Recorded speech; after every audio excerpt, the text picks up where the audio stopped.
Olá, meus amigos, olá, minhas amigas do Legislação Integrada. Aqui quem fala é o professor Bruno Valente. Nossa conversa de hoje é sobre o informativo de número 789 do STJ. Antes de começar aquele convite, se inscreve no nosso canal no Spotify, Deezer, Apple Podcasts, Google Podcasts ou no YouTube e ativa o sininho para ficar sabendo sempre que tiver podcast novo. Nos segue também no Instagram, @legislação_integrada, onde todo dia tem novidade. E o mais importante de todos os convites, acesse legislaçãointegrada.com.br e vem conhecer o Clube da Lei, esse clube de membros que dá acesso a todos os materiais de lei seca e jurisprudência do Legislação Integrada e a mais de 100 planos de leitura.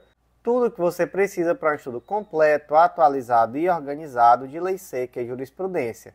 Aproveita também e conhece o Mapa do Aprovado, esse curso que te ensina a estudar.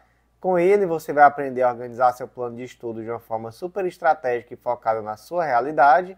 E aproveita também para conhecer a Editora Integrada, essa editora que tem democratizado o acesso à publicação de livros e quem sabe vai ser a sua oportunidade de publicar aquela monografia, aquele TCC que já estava ali na gaveta e que pode ser tão valioso, inclusive, em uma futura prova de títulos.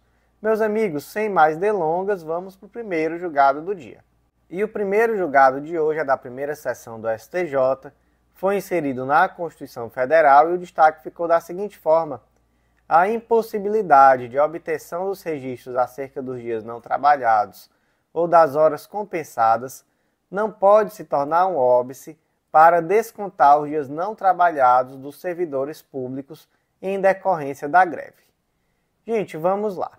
Primeiro ponto, o artigo 37, inciso 7º da Constituição, traz que o servidor público tem direito à greve que será exercido nos termos e nos limites definidos em lei específica. Lei específica essa que até hoje não existe, mas que aplica-se então ao serviço público aquelas mesmas regras que são aplicadas aos trabalhadores no âmbito privado. Então, o primeiro ponto é esse, em regra, o servidor público ele pode sim fazer greve, vai se observar ali o que está previsto na Lei 7783 de 89, que garante exercício do direito de greve aos trabalhadores do setor privado e que vai especificar como é que isso se dá especialmente em atividades essenciais, etc. E, segundo ponto, a greve ela causa a suspensão do contrato de trabalho. Então, dessa forma, é possível desconto referente aos dias de paralisação. Sobre o tema, temos uma tese repetitiva, é o tema 531 do STF. A administração pública deve proceder ao desconto dos dias de paralisação decorrentes do exercício do direito de greve pelos servidores públicos, em virtude da suspensão do vínculo funcional que dela decorre, permitida a compensação em caso de acordo. O desconto será, contudo, incabível se ficar demonstrado que a greve foi provocada por conduta ilícita do poder público. Então, essa é a situação. Em regra, é possível descontar os dias parados, é possível também que haja uma compensação e, por último, se ficar demonstrado que houve conduta ilícita do poder público e que essa conduta ilícita gerou a greve, é possível não descontar. E, gente, só aprofundando um pouco também, existem decisões do STF no sentido de que, sendo um valor muito grande do desconto, é necessário que esse valor seja fracionado, impedindo, por exemplo, que esse servidor fique algum mês sem salário. Tá, mas qual foi a situação específica aqui? A situação específica foi a de que não estava sendo possível realizar o desconto desses valores referentes ao período de greve, e o motivo era a dificuldade ou impossibilidade de obtenção dos registros acerca dos dias não trabalhados ou das horas compensadas. Isso é motivo para deixar de descontar? Não, não é motivo, especialmente por quê? Porque esse desconto deve ser feito em um procedimento que garanta ampla defesa do servidor. Portanto, respeitada a ampla defesa e o contraditório, não é possível alegar que o desconto foi feito de forma ilegal em virtude da não obtenção dos registros dos dias trabalhados e das horas compensadas pela administração pública. Como é que ficou o destaque? a impossibilidade de obtenção dos registros acerca dos dias não trabalhados e das horas compensadas não pode ser um óbice para descontar os dias não trabalhados dos servidores públicos em decorrência de greve. Próximo julgado do dia é da segunda sessão do STJ, foi inserido na Lei nº 9514 de 97, Lei do Sistema Financeiro Imobiliário, e o destaque ficou da seguinte forma: a ausência de registro do contrato que serve de título à propriedade fiduciária no registro de imóveis não retira a validade do ajuste entre os contratantes, bem como não impede o credor fiduciário de, após a efetivação do registro, promover a alienação judicial do bem. Vamos lá, gente. Artigo 23 da Lei 9514 de 97. Constitui-se a propriedade fiduciária de coisa imóvel mediante registro no competente registro de imóveis do contrato que lhe serve de título. Ou seja, a propriedade fiduciária ela vai ocorrer a partir de quando? A partir do registro. Mas suponha, por exemplo, que o Joãozinho alienou fiduciariamente uma casa ao Banco X. Acontece que o Banco X não registrou. Então, em tese, não existe alienação fiduciária ainda, né? Porque existe só o contrato, não existe o registro. Mas aí pergunta-se, Joãozinho atrasou o pagamento do financiamento e tudo, e o banco quer alienar extrajudicialmente esse imóvel. O banco vai poder? Vai, gente. Desde que ele primeiro efetue o registro dessa alienação fiduciária. É simples assim. Não está registrado? Tá, ele vai registrar e depois de registrar ele consegue normalmente realizar a alienação extrajudicial desse imóvel. O que não se pode é simplesmente desvirtuar a existência de uma alienação fiduciária pela falta de registro. A falta de registro ela pode ser sanada. E aí, uma vez registrada, está tudo certo. Então, portanto, não é possível você desvirtuar a alienação fiduciária e trazer uma aplicação simplesmente da legislação consumerista em virtude da falta de registro, quando essa falta de registro é perfeitamente sanável. Então, como é que ficou aqui o destaque desse julgado? A ausência de registro do contrato que serve de título à propriedade fiduciária do registro de imóveis, não retira a validade do ajuste entre os contratantes, bem como não impede o credor fiduciário de, após a efetivação do registro, promover a alienação judicial do bem. Próximo julgado do dia, inserido na Lei de Falências, Lei nº 11.101 de 2005, destaque da seguinte forma: a existência de grupo econômico entre as empresas envolvidas impõe que as falências devem ser reunidas perante o juízo onde fica localizado o principal estabelecimento do devedor, conforme estabelecido no artigo 3º da Lei nº 11.101 de 2005. Gente, artigo 3º. É competente para homologar o plano de recuperação extrajudicial, deferir a recuperação judicial e decretar a falência o juízo do local do principal estabelecimento do devedor ou da filial de empresa que tenha sede fora do Brasil. Então, qual é a competência, ou melhor, de quem é a competência para processar a ação de falência? É daquele local em que o devedor tem o seu principal estabelecimento. Então, é ali onde a atividade econômica é desenvolvida de uma forma mais latente por aquela empresa. Essa é a regra principal. Está lá no artigo 3º. E aí, gente, existe também uma regra lá no artigo 6º, parágrafo 8º, que é a da prevenção. Então, por exemplo, é aquele juízo onde foi julgada a recuperação judicial. E aí esse juízo está prevento para julgar também a falência. Acontece que a regra primária é a do local do principal estabelecimento do devedor. Essa questão da prevenção é um critério subsidiário. E aí vem a pergunta: e se forem duas empresas do mesmo grupo econômico? Essa falência tem que ser reunida no local do estabelecimento da principal empresa do grupo? Sim, é assim que funciona. Sendo um grupo econômico, então é mais de uma empresa, onde essas empresas têm um vínculo de dependência, a falência vai ser processada de todas essas empresas do grupo econômico que estiverem em processo de falência no local do principal estabelecimento do devedor, que é o estabelecimento onde ele vai exercer a maior parte das suas atividades econômicas.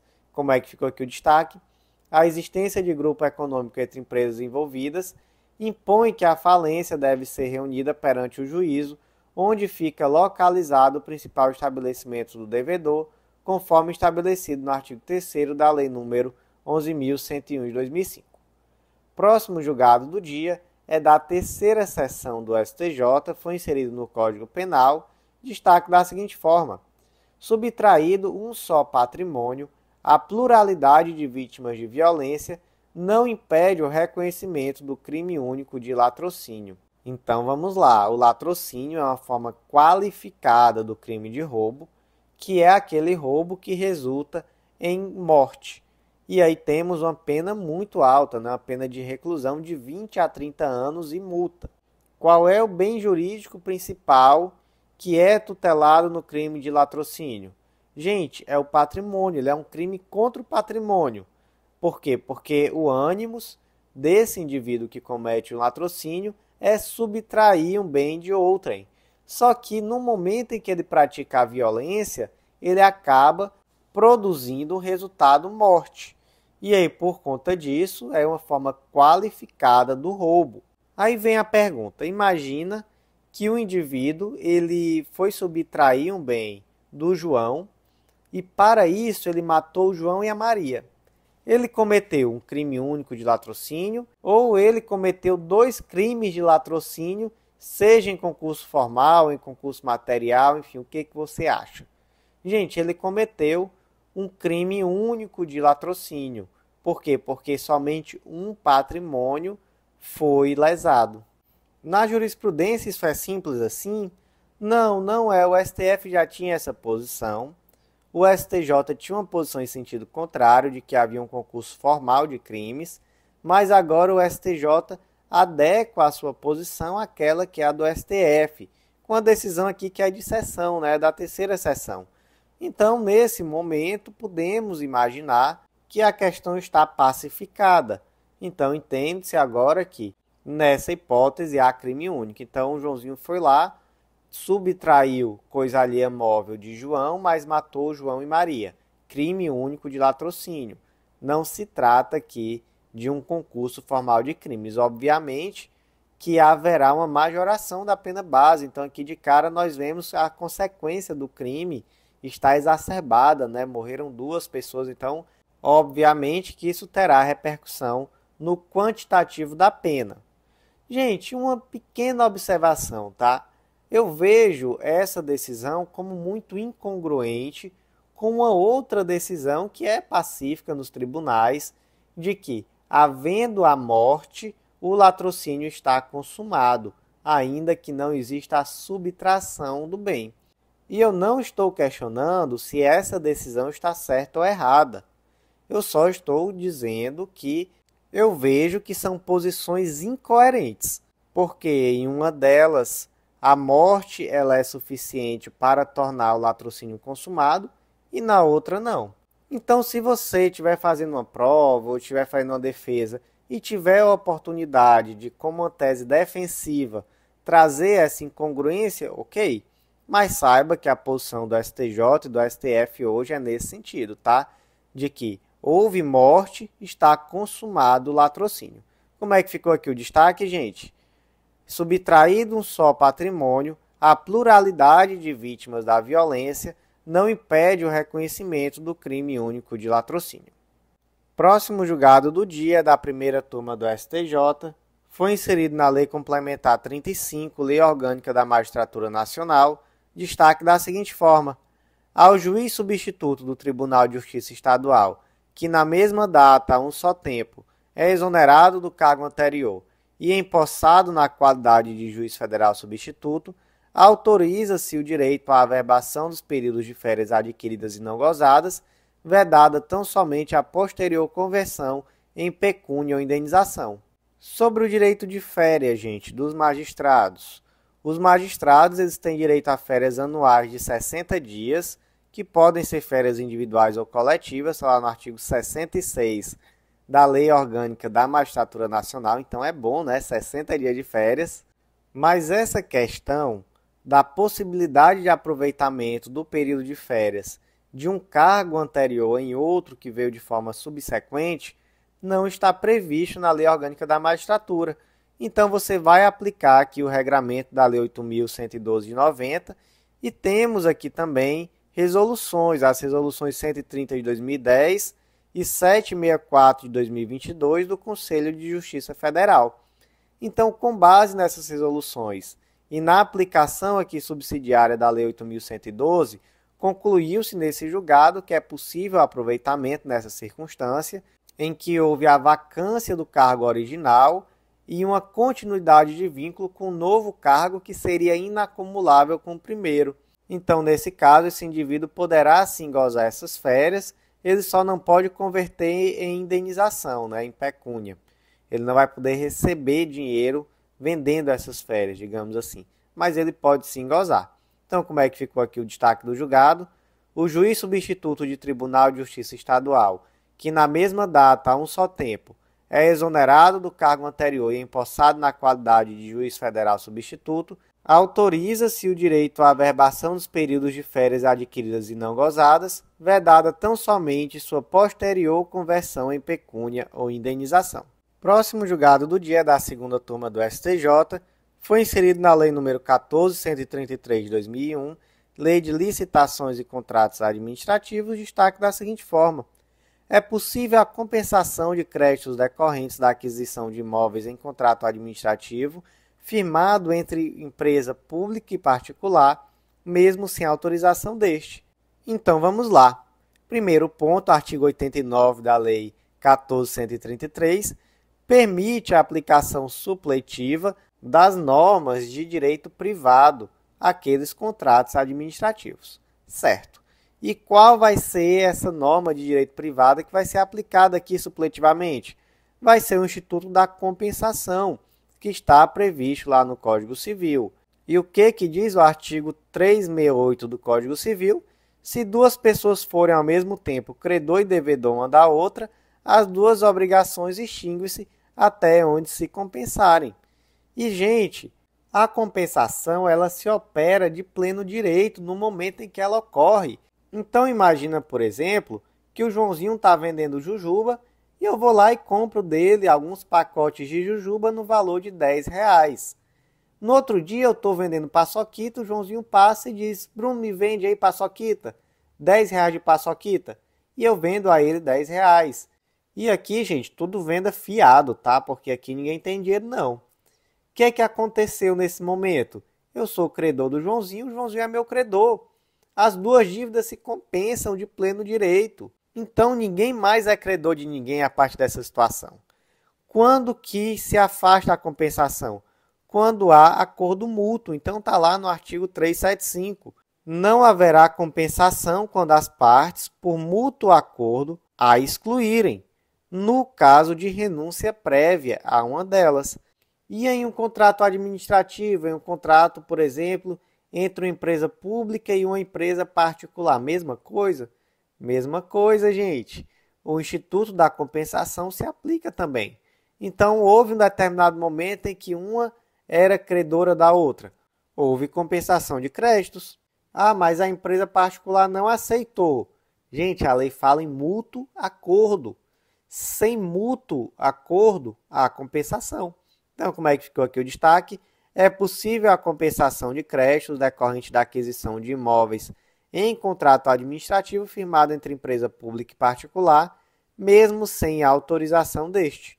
Próximo julgado do dia, inserido no Código Tributário Nacional, destaque da seguinte forma: a alíquota do imposto sobre remessa ao exterior do ganho de capital decorrente da alienação das cotas de sociedade de responsabilidade limitada é atrelada à data da ocorrência do fato gerador do imposto, mesmo que a remessa tenha sido realizada posteriormente.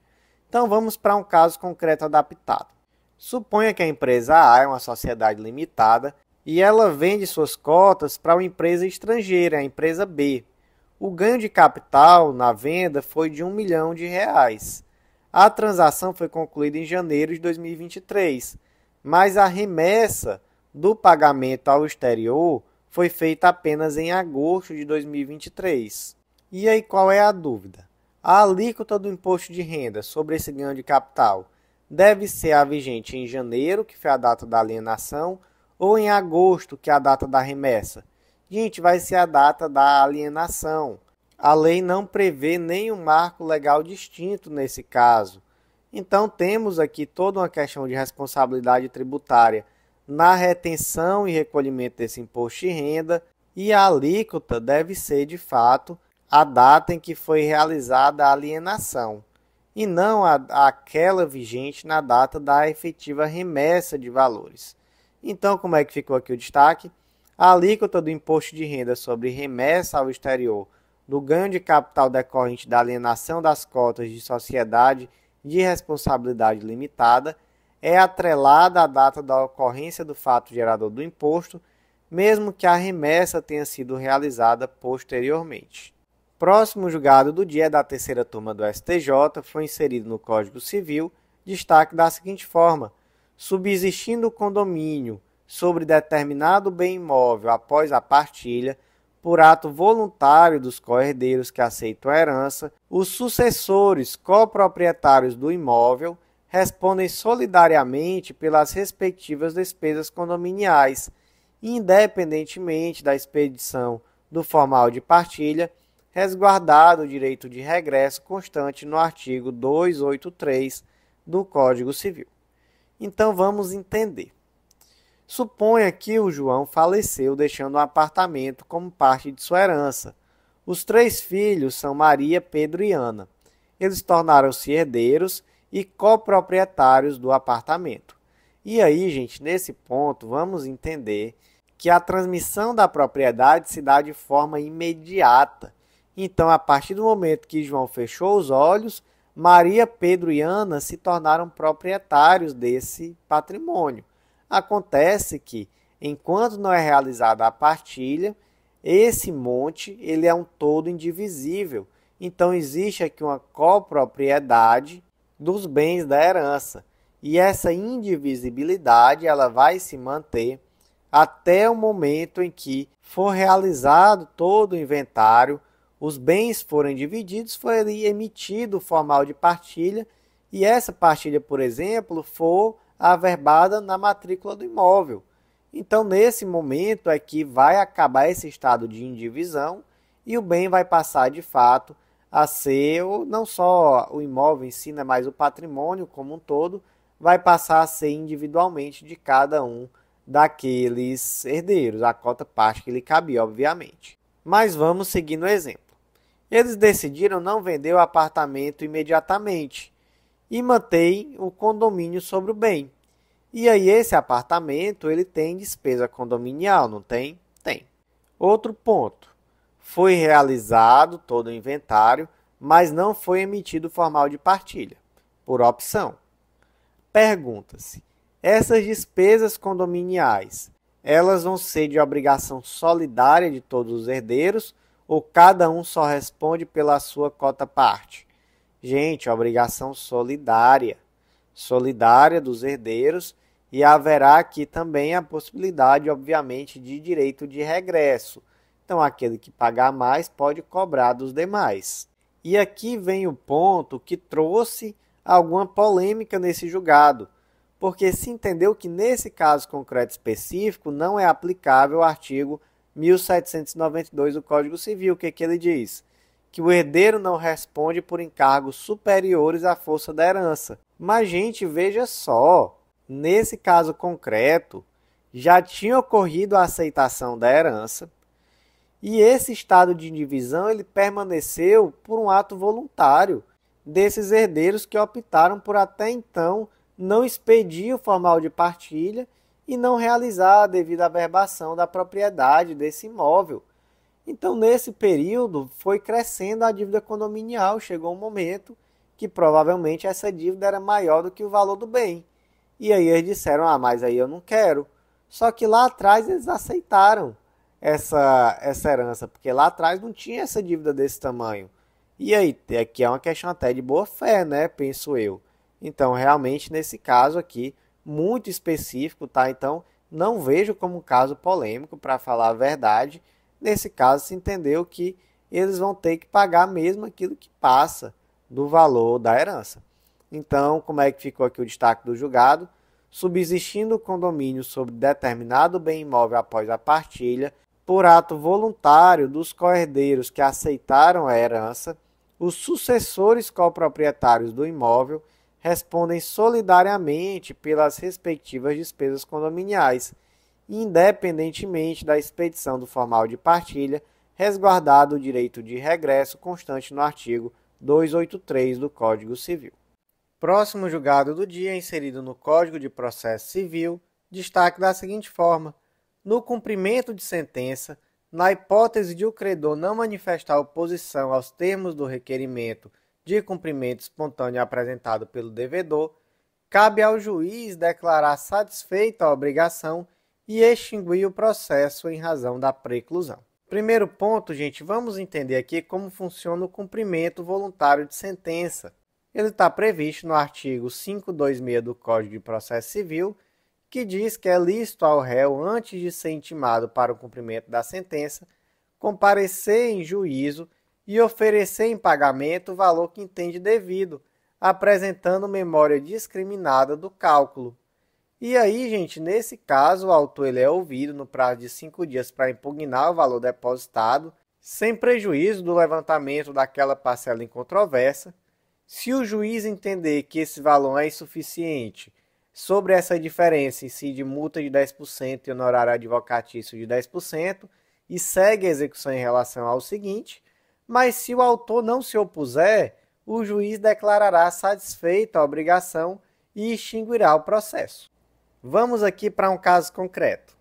Imagina que uma empresa é uma sociedade anônima e um dos sócios decide se retirar da sociedade. E aí, obviamente, se ele vai se retirar da sociedade, ele tem direito de ser reembolsado pelo valor das ações. A justiça, então, determina o reembolso desse valor das ações. Ele ganhou a ação. Tudo certo. Depois que ele ganhou a ação, o que a empresa fez? Ela foi lá e deu início ao cumprimento espontâneo. Ela apresentou um memorial do valor patrimonial da empresa. Então, ela pegou patrimônio e pegou dívida. E verificou-se que, na verdade, existia um valor negativo. Por quê? Porque tinha mais dívida do que patrimônio. E aí ela disse, olha, está cumprido, ele pode sair, mas ele também não tem direito a receber R$1. E aí o autor foi intimado a se manifestar sobre esse cumprimento voluntário da sentença. O que ele fez? Silenciou. Não se manifestou. O que o juiz faz agora? O juiz homologa. Simples assim, gente. O juiz homologa, não é isso que diz a lei. Houve um cumprimento voluntário. O exequente não se manifestou, o juiz declara satisfeita a obrigação e extingue o processo. Então, houve aqui uma verdadeira preclusão do direito desse indivíduo de se manifestar contrariamente aos cálculos que foram apresentados pela empresa. Como é que ficou aqui o destaque, então? Conclusão. No cumprimento de sentença, na hipótese de o credor não manifestar oposição aos termos do requerimento de cumprimento espontâneo apresentado pelo devedor, cabe ao juiz declarar satisfeita a obrigação e extinguir o processo em razão da preclusão. Próximo julgado do dia da 4ª turma do STJ foi inserido no Código Civil, destaque da seguinte forma: em execução por dívida condominial movida por condomínio edilício, é possível a penhora do próprio imóvel que deu origem ao débito, ainda que ele esteja alienado fiduciariamente, devendo o condomínio exequente promover a prévia citação também do credor fiduciário, a fim de que venha a integrar a execução, facultando-lhe a possibilidade de quitar o débito condominial. Então vamos lá. Primeiro ponto aqui, estamos tratando de uma alienação fiduciária, que é aquela situação em que o devedor ele transfere a propriedade do bem ao credor fiduciário até que a dívida seja totalmente quitada. E aí, gente, qual é a regra?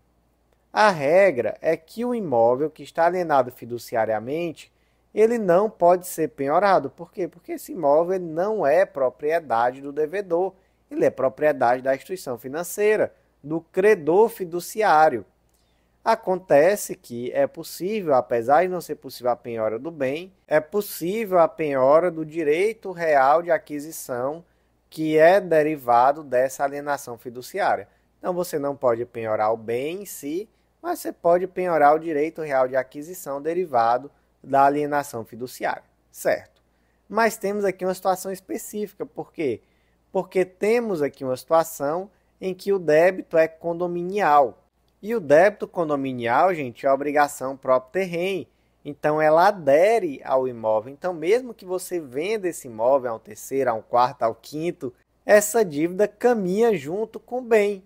Então, nesse caso, é possível a alienação do imóvel para pagar a dívida? Nesse caso é. Mas aí tem um detalhe. A instituição financeira tem que ser citada, porque a instituição financeira ela tem que ter a oportunidade de se defender e, inclusive, de pagar a dívida.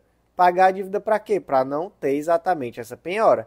Então, qual é a conclusão? Em execução por dívida condominial, movida por condomínio edilício, é possível a penhora do próprio imóvel que dá origem ao débito, ainda que esteja alienado fiduciariamente, devendo o condomínio exequente promover a prévia citação também do credor fiduciário, a fim de que venha a integrar a execução, facultando-lhe a oportunidade de quitar o débito condominial. Próximo julgado do dia, inserido no Código de Processo Civil, destaque da seguinte forma. Embora a previsão da averbação premonitória seja ordinariamente reservada à execução, pode o magistrado, com base no poder geral de cautela e observados os requisitos do artigo 300 do Código de Processo Civil, deferir tutela provisória de urgência de natureza cautelar no processo de conhecimento, com idêntico conteúdo à medida prevista para a demanda executiva. Vamos entender. Primeiro, que raios é a averbação premonitória? É uma medida que ela visa tornar pública a existência de uma demanda executiva contra o devedor. E isso é feito através da anotação no registro público do determinado bem de que existe uma ação de execução em curso. Não se trata, gente, de uma penhora, é só uma publicidade que se dá a essa execução. Qual o objetivo disso? O objetivo é evitar uma fraude contra credores. Veja o que diz o artigo 828 do Código de Processo Civil. O exequente poderá obter certidão de que a execução foi admitida pelo juízo, com identificação das partes e do valor da causa, para fins de averbação no registro de imóveis, de veículos e de outros bens sujeitos à penhora, arresto ou indisponibilidade. Aqui, gente, é um verdadeiro direito potestativo, tá? O indivíduo ele tem uma execução em face de outra pessoa. Ele tem direito de obter essa certidão e de averbar essa certidão, por exemplo, na matrícula do imóvel, do credor, no registro de um determinado veículo e etc. Então, como eu disse, isso não é uma penhora, isso é simplesmente um aviso, uma publicidade. Então, imagina, por exemplo, que o Joãozinho está me devendo um dinheiro. Eu proponho uma execução do título executivo. Eu peço essa certidão e eu averbo ela, por exemplo, na matrícula do imóvel que pertence a João. E aí ninguém que comprar aquele imóvel vai poder afirmar que não sabia que essa ação existia, né? Que essa execução, melhor dizendo, existia. É como se eu dissesse para todo mundo, olha, João é caloteiro, tá me devendo, e se você comprar esse imóvel aí, é barril. Então, fica atento que em algum momento eu posso vir buscar esse imóvel para mim. Porque você está comprando sabendo que ele está me devendo. Então, vai ser muito fácil para mim depois dizer que vocês estão aí simulando uma venda, fazendo uma fraude contra credores. Então, muito cuidado. É basicamente isso, tá, gente? Não é uma penhora. Você simplesmente torna pública a existência de uma determinada ação executiva e, tornando pública essa existência, você afasta qualquer alegação de boa-fé do comprador, do imóvel, do veículo, enfim, daquele bem. Mas, gente, vamos imaginar agora que não estamos em uma ação de execução, mas sim em um processo de conhecimento. É possível requerer ao juiz uma certidão para efeitos semelhantes a essa certidão que está prevista no artigo 828 do Código de Processo Civil? Gente, é possível, Por que que é possível? Porque existe um negócio chamado poder geral de cautela. Só que aí, gente, a fundamentação não vai ser o artigo 829 do Código de Processo Civil. A fundamentação aqui vai ser os artigos 300 e 301 do CPC, que tratam da antecipação de tutela. Então vai ter que demonstrar que caberia de uma antecipação de tutela, que existe ali um perigo de dano, um risco ao resultado útil do processo, uma probabilidade do direito, e com base nisso você vai requerer uma medida que seria equivalente à averbação premonitória. Não é a mesma coisa, seria uma medida equivalente, mas no processo de conhecimento. Existe algum impedimento legal para isso? Existe não. Então, conclusão, embora a previsão da averbação premonitória seja ordinariamente reservada à execução, pode o magistrado, com base no poder geral de cautela e observados os requisitos do artigo 300 do CPC, deferir tutela provisória de urgência de natureza cautelar no processo de conhecimento, com idêntico conteúdo à medida prevista para a demanda executiva. Próximo julgado do dia, inserido na Lei 11.101 de 2005, Lei de Falências, destaca da seguinte forma: a presença de procurador de instituição financeira em assembleia, comprovada por sua assinatura, ainda que ocorra apenas no campo relativo aos demais representantes, permite a sua participação nas deliberações e votações, considerando-se essa ocorrência mera irregularidade. Gente, vamos lá, vamos entender. Temos aqui uma recuperação judicial, e aí, na recuperação judicial, obviamente, o credor pode ser representado por procurador com poderes específicos, mas não necessariamente esse procurador vai ser procurador só de um credor, ele pode ser procurador de vários credores, não pode? E aí, quando esse credor chega na Assembleia, ele tem que apresentar as procurações e ele tem que assinar uma lista de presença, que está lá no artigo 37, parágrafo 3º da Lei 11.101 de 2005. Para participar da Assembleia, cada credor deverá assinar a lista de presença, que será encerrada no momento da instalação. Certo. Imagina que o Joãozinho era procurador de uma instituição financeira e era procurador também de credores trabalhistas. E aí ele chegou na Assembleia, ele apresentou todas as procurações, mas no momento de assinar a lista, ele só assinou a lista no campo referente aos credores trabalhistas, deixando, portanto, de assinar a lista no campo referente à instituição financeira. Pergunta-se: ele vai poder votar em nome da instituição financeira? Resposta: sim. Por quê? Porque isso é uma mera irregularidade. Então, como é que ficou aqui o destaque do julgado? A presença de procurador de instituição financeira em assembleia, comprovada por sua assinatura, ainda que ocorra apenas no campo relativo aos demais representados, permite sua participação nas deliberações e votações, considerando-se essa ocorrência mera irregularidade. Próximo julgado do dia, inserido no Código Civil, destaque da seguinte forma: embora a alteração do contrato social da sociedade empresária possa produzir efeitos desde logo, antes mesmo do seu registro na junta comercial ou no registro civil das pessoas jurídicas, a produção de efeitos externos em relação a terceiros pressupõe que seja adequadamente formalizada e publicizada por intermédio de seu registro. Gente, esse caso concreto aqui foi complicado, viu? Vamos contextualizar, tá? Primeiro ponto. Sociedade empresária é registrada na junta comercial. Sociedade simples é registrada no registro civil das pessoas jurídicas, tá bom? Mas imagine uma situação que a empresa Doces Delícias decidiu transformar-se de sociedade limitada para sociedade simples, isso lá em julho de 2004. E aí, ela transformou e ela averbou essa transformação em setembro de 2004, onde? Lá no Registro Civil de Pessoas Jurídicas, mas simplesmente se esqueceu de também registrar isso na junta comercial. Então, lá na junta comercial permaneceu a empresa normal e se abriu um novo registro lá no Registro Civil de Pessoas Jurídicas. Olha que situação horrível.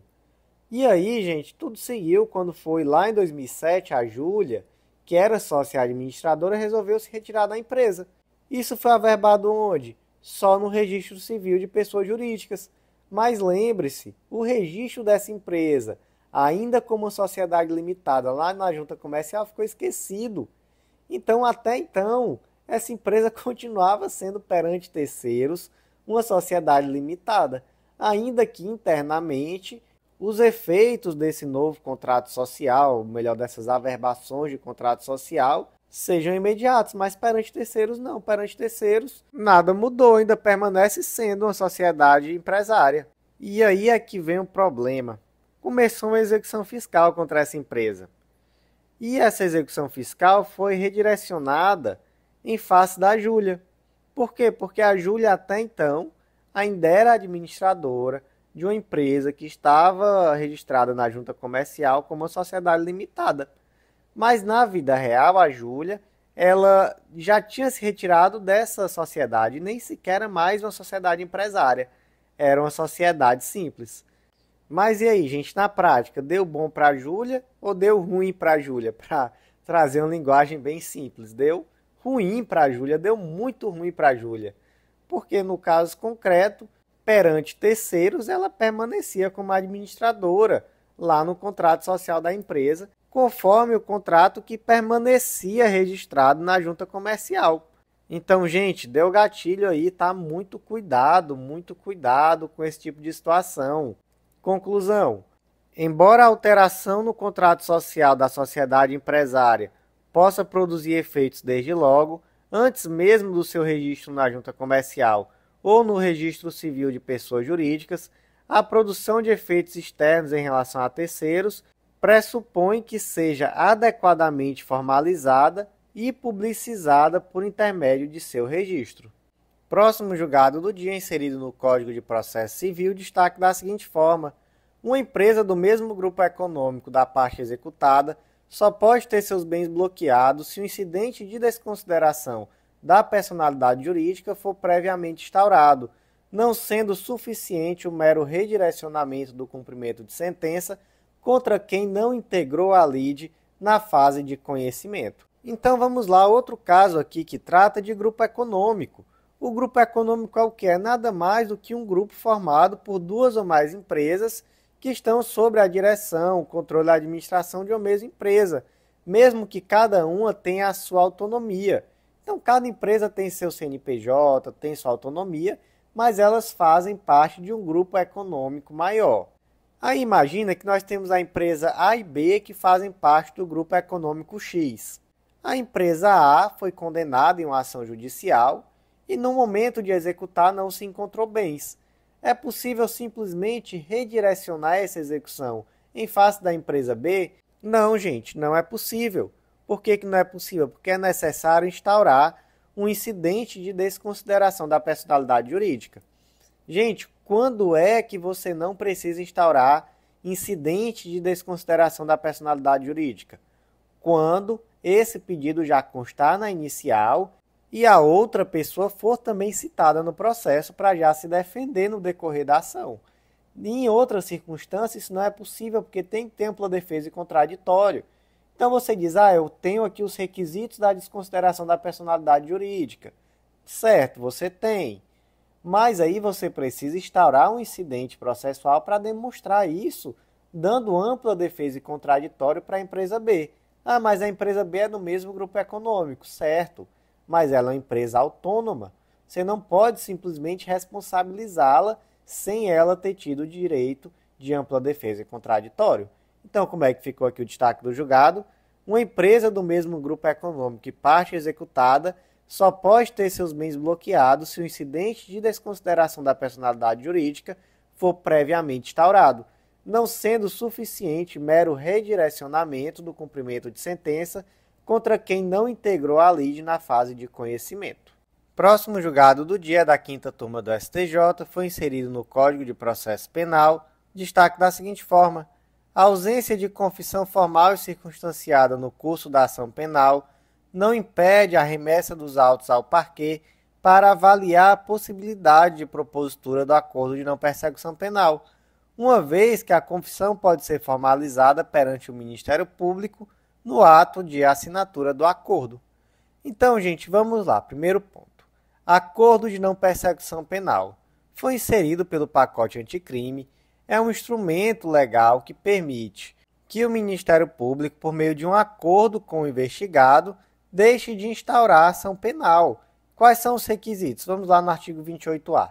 Não sendo o caso de arquivamento e tendo o investigado confessado formal e circunstancialmente a prática de infração penal sem violência ou grave ameaça, com pena mínima inferior a 4 anos, o Ministério Público poderá propor acordo de não persecução penal desde que necessário e suficiente para a reprovação e prevenção do crime, mediante as condições ajustadas, cumulativa e alternativamente. E aí vem as condições que podem ser ajustadas. Mas veja só, quais são os requisitos, então? Crime sem violência ou grave ameaça, a confissão formal e circunstanciada, e a pena mínima do crime tem que ser inferior a 4 anos. Além disso, tá, gente, aqui são requisitos objetivos, né? Tem um requisito subjetivo, que é o quê? O Ministério Público tem que analisar que a medida vai ser, naquele caso concreto, necessária e suficiente para a reprovação e prevenção do crime. E aí fixa-se as condições de acordo com aquilo que é necessário e suficiente para a reprovação e prevenção do crime. E aí, gente, primeiro ponto. Tem que ter confissão formal e circunstanciada. A falta de confissão é motivo suficiente para o Ministério Público deixar de propor a ANPP? Não, não é. Por quê? Porque a qualquer momento um indivíduo pode confessar, inclusive no momento de assinar o acordo de não persecução penal, ele pode aproveitar e já confessar, fazer a confissão formal e circunstanciada. Segundo ponto, imagina que o Joãozinho está sendo processado pelo crime de tráfico de drogas, artigo 33, pena mínima de 5 e máxima de 15 anos. Cabe a ANPP? Cabe não. Mas imagina que lá no momento da sentença o juiz verifica que existe uma causa de diminuição. Então temos um tráfico privilegiado, artigo 33, parágrafo 4º, uma redução de 1/6 a 2/3. Nesse caso, passaria a caber. A ANPP não passaria, mas aqui já temos ação penal. E aí, como é que fica?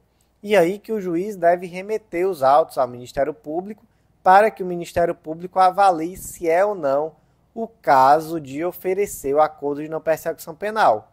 Mas a gente volta para aquele primeiro problema. Imagina que não houve confissão. Pelo contrário, o indivíduo ele utilizou do direito ao silêncio durante toda a ação penal. Isso impede? Não impede, pelo mesmo motivo. É possível que esse indivíduo confesse mesmo no momento de assinar o acordo. Então, conclusão, a ausência de confissão formal e circunstanciada no curso da ação penal não impede a remessa dos autos ao parquet para avaliar a possibilidade de propositura de acordo de não persecução penal, uma vez que essa confissão pode ser formalizada perante o Ministério Público no ato de assinatura do acordo. Próximo julgado do dia, inserido no Código de Processo Penal, destaque da seguinte forma: reconhecido em recurso exclusivo da defesa que a sentença condenou o réu por fatos que não estavam descritos na denúncia, cabe ao tribunal anular a sentença e absolver o réu, mas não determinar o retorno dos autos ao primeiro grau. Então vamos lá, suponha que João foi denunciado pelo Ministério Público por supostamente ter cometido o crime de furto. Chegou à instrução processual e verificou-se no decorrer da instrução que houve uma violência, uma grave ameaça. Então, na verdade, a tipificação correta seria roubo e não furto. Isso estava descrito na denúncia? Estava não. A denúncia descreveu um furto, não descreveu um roubo. E aí, o que é que caberia nesse momento? Vamos lá. O Ministério Público, ao fim da audiência de instrução, deveria ter pedido o aditamento da denúncia. Existe aí um prazo de 5 dias, está lá no artigo 384 do Código de Processo Civil, porque houve aqui o que? Houve uma mutatio libelli. Então, houve uma modificação dos fatos. Então, resumindo, denúncia por furto. Na instrução se verificou que existiu uma violência ou grave ameaça. Caberia ao Ministério Público ter realizado o aditamento da denúncia no prazo de 5 dias para incluir na denúncia esses fatos que não estavam ali descritos. Quais são os fatos? A violência ou a grave ameaça. Tudo certo. O Ministério Público não fez. O que o juiz tem que fazer? O juiz tem que julgar de acordo com aquilo que está na denúncia. Mas imagina que o juiz meteu louco, condenou por roubo, não quis saber se teve aditamento, se não teve. E aí só a defesa recorreu da sentença. A acusação não recorreu, então teve trânsito em julgado para a acusação. Chega no tribunal, o que o tribunal tem que fazer? Gente, o STJ entendeu que o tribunal tem que absolver. Por quê? Porque, de fato, violou-se aqui o princípio da correlação, o indivíduo foi condenado por fatos não descritos na denúncia, ele recorreu e não há outra solução senão anular essa sentença. Pergunta-se, é possível remeter os autos de volta para o primeiro grau para reabrir a instrução processual e permitir ao Ministério Público que faça o aditamento da denúncia? Pode não, tá, gente? Não pode. Até porque isso traria um potencial reformácio impégios, em uma situação que, diga-se de passagem, não houve recurso do Ministério Público, só houve recurso da defesa. Então, como é que ficou aqui o destaque do julgado? Reconhecido em recurso exclusivo da defesa que a sentença condenou o réu por fatos que não estavam descritos na denúncia, cabe ao tribunal somente anular a sentença e absolver o réu, mas não determinar o retorno dos autos para o primeiro grau. Próximo julgado do dia da sexta turma do STJ foi inserido no Código Penal, destaque da seguinte forma: o fato de o réu mentir em interrogatório judicial, imputando prática criminosa a terceiro, não autoriza a majoração da pena base. Então vamos lá, esse julgado aqui trata de primeira fase da dosimetria. A primeira fase da dosimetria está lá no artigo 59 do Código Penal, são as circunstâncias judiciais, e essas circunstâncias são 8: culpabilidade, antecedentes, conduta social, personalidade do agente, motivos do crime, circunstâncias do crime, consequências do crime e comportamento da vítima. Segundo a doutrina, 7 dessas circunstâncias podem ser favoráveis ou desfavoráveis, e a última circunstância, que é o comportamento da vítima, nunca pode ser desfavorável ao réu, mas tão somente favorável. E aí, como se calcula a pena na primeira fase da dosimetria? O Código Penal não fala, mas na jurisprudência o mais comum é você pegar a pena mínima do crime e aumentar em 1/6 para cada uma das circunstâncias judiciais negativas. Também existe uma posição segundo a qual é possível aumentar 1/8, já que são 8 circunstâncias judiciais, e essa possibilidade também é chancelada pela jurisprudência, inclusive do STJ. E existem também outras formas de cálculo que são mais maléficas ao réu, mas que eu trouxe lá no material escrito, você pode analisar. Certo. Mentir no interrogatório é uma circunstância judicial negativa? E aí analisou-se isso tanto na culpabilidade quanto na personalidade do agente. E chegou-se à conclusão de que não. Mentir em interrogatório judicial é algo que está garantido pelo direito à não autoincriminação, já que pela jurisprudência do STF e do STJ é possível tanto permanecer em silêncio como até mesmo mentir. E claro que estamos falando aqui do réu em seu depoimento pessoal. Não estamos falando aqui da testemunha. Obviamente a testemunha mentir é crime. Mas, gente, mesmo no caso do réu, tá? Para que não fiquem dúvidas, é possível que no caso concreto exista algum crime decorrente dessa mentira. Então, por exemplo, nesse caso em que ele imputou ao terceiro uma conduta criminosa, obviamente que o terceiro pode avaliar a existência, por exemplo, de um crime de calúnia. E isso pode sim ser verificado em um processo autônomo. Mas no crime em si, não é possível utilizar a mentira no interrogatório judicial como algo que exaspere a pena base, seja pela personalidade do agente, seja pela culpabilidade. Um argumento muito forte é no sentido de que a culpabilidade e a personalidade do agente devem ser analisadas no momento do crime e não em um momento posterior ao crime, como é o caso do interrogatório, que obviamente é bem posterior ao crime. Então, portanto, como é que ficou aqui o destaque? O fato de o réu mentir em interrogatório judicial, impugnando prática criminosa a terceiro, não autoriza a majoração da pena base.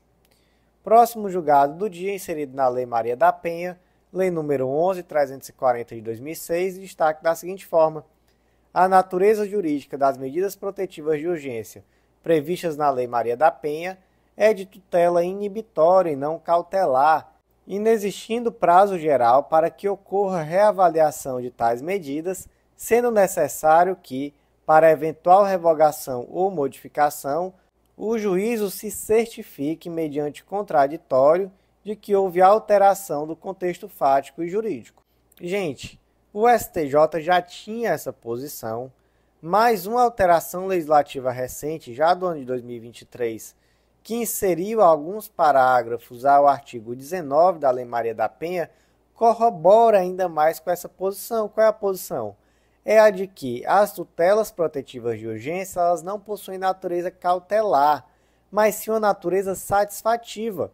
Muitas vezes, gente, sequer houve um crime propriamente, mas existe ali uma grande propensão de violência.